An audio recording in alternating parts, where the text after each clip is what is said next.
And good evening, and welcome once again to the Shadow Gallery. I, as am always, your host, James Donnelly. And tonight, I give you something special. I give you my review of Captain America, the First Avenger. I brought my shield, just in case. Okay, so, without a doubt, this is I'll start off by saying this is the best film that I've seen all summer. It is by far the best superhero film of the summer. Possibly the best one since The Dark Knight. It really is that good.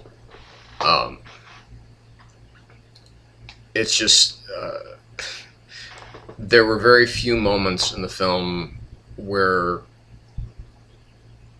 I didn't have a smile on my face, or at least a smile in my heart, because of how respectfully they treated the characters and how well they were all portrayed.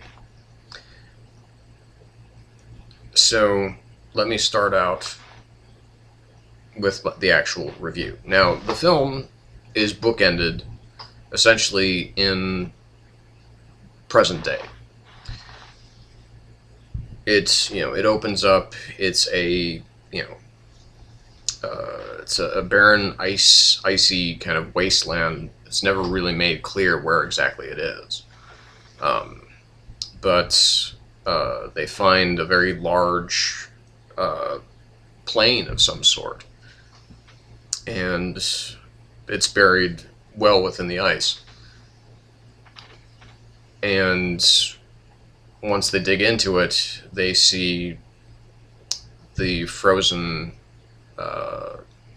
well, not the frozen body, but they unearth the shield that's covered under ice. So that's where it opens. So basically from there, we are introduced to Steve Rogers, played by Chris Evans. Now he's, a scrawny little 90-pound asthmatic, weakling as far as his form is concerned.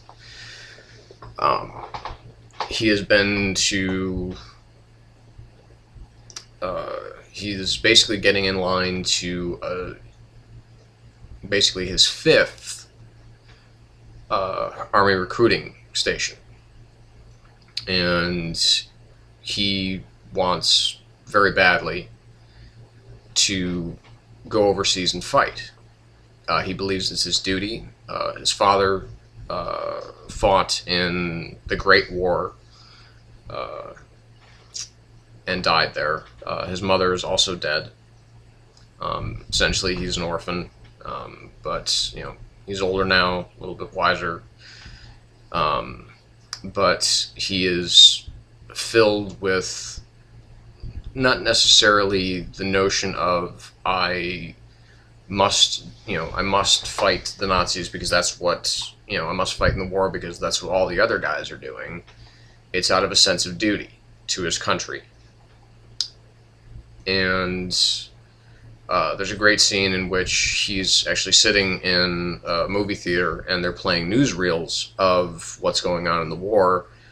This asshole starts to, say, rush it along, and Steve basically stands up and say, hey, these guys are dying for us. They're dying for their country.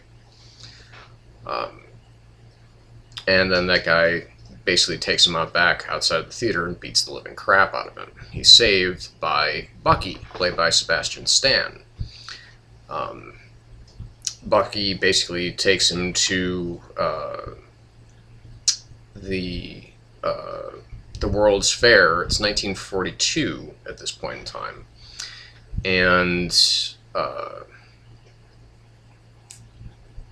we were also, and there is where we're introduced to Howard Stark, played by Dominic Cooper, very much channeling Robert Downey Jr. in a way, basically very much like father, like son. And there's a lot of little Easter eggs peppered throughout the scene, references to Iron Man 2, to the original Human Torch. It's really wonderful. And but while there's another army recruiting station, but also at this particular army recruiting station is Dr. Abraham Erskine, played by Stanley Tucci. He meets him. He sees that he's basically lying, but he recognizes that he's the perfect guy for this experiment. Along the way, by this point, we've also been introduced to Johann Schmidt, who is found in Norway, basically part of Asgardian lore, basically a cube, and he's doing experiments on that with also Dr. Arne Mazzola, who is played by Toby Jones. Anyway, so he basically gets, but Steve Rogers gets his 1A, and we learn a little bit of the past that exists between Erskine and Schmidt, who's played by Hugo Weaving. Johann Schmidt, of course, also the Red Skull. And he actually took what was the kind of prototype for the super soldier serum, and it changed him. It did make him stronger, but it also changed him. We don't find out how until obviously later. Because we know how it actually changed him. And basically, Steve gets the injections, he gets the Vita rays. Along the way, of course, he's introduced to Colonel Chester Phillips, who's played by Tommy Lee Jones, and Agent Peggy Carter, played by Haley Atwell. And the first, after an action, after the action sequence that is demanded there, we are introduced to that to Hydra. The idea of Hydra basically being the science arm of the Nazi Party, and Schmidt, the Skull, is apparently too out there even for Hitler. Basically, Cap ends up doing kind of USO tours. He's promoting war bonds.